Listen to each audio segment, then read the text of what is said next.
ರಾಮಲಿಂಗಾರೆಡ್ಡಿ ಎಂಬ ಹೆಸರಿನ ನಾನು ಕಾನೂನಿನ ಮೂಲಕ ಸ್ಥಾಪಿತವಾದ ಭಾರತದ ಸಂವಿಧಾನದ ವಿಷಯದಲ್ಲಿ ನಿಜವಾದ ಶ್ರದ್ಧೆ ಮತ್ತು ನಿಷ್ಠೆಯನ್ನು ಹೊಂದಿರುತ್ತೇನೆಂದು ನಾನು ಭಾರತದ ಸಾರ್ವಭೌಮತ್ವವನ್ನು ಮತ್ತು ಅಖಂಡತೆಯನ್ನು ಎತ್ತಿ ಹಿಡಿಯುತ್ತೇನೆಂದು ಮತ್ತು ಕರ್ನಾಟಕ ರಾಜ್ಯದ ಮಂತ್ರಿಯಾಗಿ ನನ್ನ ಕರ್ತವ್ಯಗಳನ್ನು ಶ್ರದ್ಧಾಪೂರ್ವಕವಾಗಿ ಮತ್ತು ಅಂತಃಕರಣಪೂರ್ವಕವಾಗಿ ನಿರ್ವಹಿಸುತ್ತೇನೆಂದು ಭಯ ಅಥವಾ ಪಕ್ಷಪಾತವಿಲ್ಲದೆ ರಾಗದ್ವೇಷವಿಲ್ಲದೆ ಎಲ್ಲ ಬಗೆಯ ಜನರಿಗೆ ಸಂವಿಧಾನಕ್ಕೆ ಮತ್ತು ಕಾನೂನಿಗೆ ಅನುಗುಣವಾಗಿ ನ್ಯಾಯವನ್ನು ಮಾಡುತ್ತೇನೆಂದು ಶ್ರದ್ಧಾಪೂರ್ವಕವಾಗಿ ಪ್ರತಿಜ್ಞೆ ಮಾಡುತ್ತೇನೆ. ನಾನು ರಾಮಲಿಂಗಾರೆಡ್ಡಿ ಎಂಬ ಹೆಸರಿನ ನಾನು ಕರ್ನಾಟಕ ರಾಜ್ಯದ ಮಂತ್ರಿಯಾಗಿ ನನ್ನ ಪರ್ಯಾಲೋಚನೆಗೆ ತರಲಾಗುವ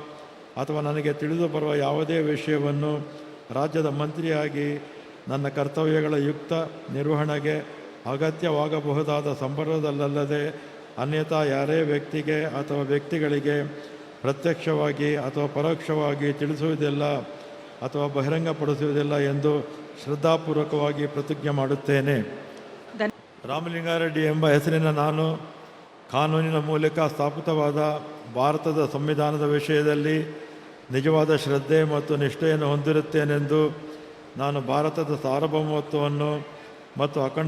ಅಖಂಡತೆಯನ್ನು ಎತ್ತಿ ಹಿಡಿಯುತ್ತೇನೆಂದು ಮತ್ತು ಕರ್ನಾಟಕ ರಾಜ್ಯದ ಮಂತ್ರಿಯಾಗಿ ನನ್ನ ಕರ್ತವ್ಯಗಳನ್ನು ಶ್ರದ್ಧಾಪೂರ್ವಕವಾಗಿ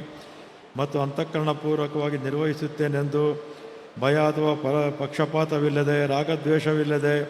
ಎಲ್ಲ ಬಗೆಯ ಜನರಿಗೆ ಸಂವಿಧಾನಕ್ಕೆ ಮತ್ತು ಕಾನೂನಿಗೆ ಅನುಗುಣವಾಗಿ ನ್ಯಾಯವನ್ನು ಮಾಡುತ್ತೇನೆಂದು ಶ್ರದ್ಧಾಪೂರ್ವಕವಾಗಿ ಪ್ರತಿಜ್ಞೆ ಮಾಡುತ್ತೇನೆ. ನಾನು ರಾಮಲಿಂಗಾರೆಡ್ಡಿ ಎಂಬ ಹೆಸರಿನ ನಾನು ಕರ್ನಾಟಕ ರಾಜ್ಯದ ಮಂತ್ರಿಯಾಗಿ ನನ್ನ ಪರ್ಯಾಲೋಚನೆಗೆ ತರಲಾಗುವ ಅಥವಾ ನನಗೆ ತಿಳಿದು ಬರುವ ಯಾವುದೇ ವಿಷಯವನ್ನು ರಾಜ್ಯದ ಮಂತ್ರಿಯಾಗಿ ನನ್ನ ಕರ್ತವ್ಯಗಳ ಯುಕ್ತ ನಿರ್ವಹಣೆಗೆ ಅಗತ್ಯವಾಗಬಹುದಾದ ಸಂದರ್ಭದಲ್ಲದೆ ಅನ್ಯಥಾ ಯಾರೇ ವ್ಯಕ್ತಿಗೆ ಅಥವಾ ವ್ಯಕ್ತಿಗಳಿಗೆ ಪ್ರತ್ಯಕ್ಷವಾಗಿ ಅಥವಾ ಪರೋಕ್ಷವಾಗಿ ತಿಳಿಸುವುದಿಲ್ಲ ಅಥವಾ ಬಹಿರಂಗಪಡಿಸುವುದಿಲ್ಲ ಎಂದು ಶ್ರದ್ಧಾಪೂರ್ವಕವಾಗಿ ಪ್ರತಿಜ್ಞೆ ಮಾಡುತ್ತೇನೆ.